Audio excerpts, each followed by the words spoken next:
আমাদের ফার্মে প্রতিদিন ভোরে ফজরের আগে শুরু হয় গোয়ালবাইদের খামারের কার্যক্রম। সূর্য ওঠার আগেই তারা বের হয়ে পড়ে গরুর জন্য টাটকা ঘাস কাটতে। কাঁধে কাস্তে, মুখে পরিশ্রমের হাসি।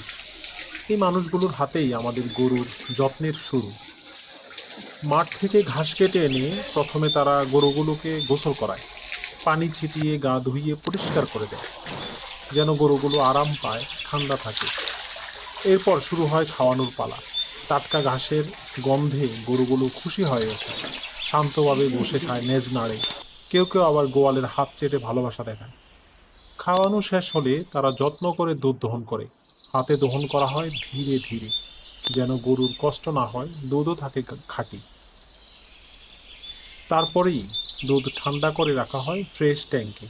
এখান থেকে সেই দুধ যায় প্যাকেটে, আর কয়েক ঘন্টার মধ্যেই পৌঁছে যায় কাস্টমারের হাতে। আমাদের এই গোয়াল ভাইদের পরিশ্রমেই সম্ভব হচ্ছে প্রতিদিন শহরের মানুষের ঘরে বিশুদ্ধ দুধ পৌঁছে দেয়া। হাইজেনিক অ্যাগ্রো ইন্ডাস্ট্রির আসল শক্তি এই মানুষগুলো, যারা নীরবে কাজ করে কিন্তু সবার জন্য রাখে খাঁটি সুখের দুধ। Hygienic agro industry, Madhubag, Dakshinkhan, Dhaka.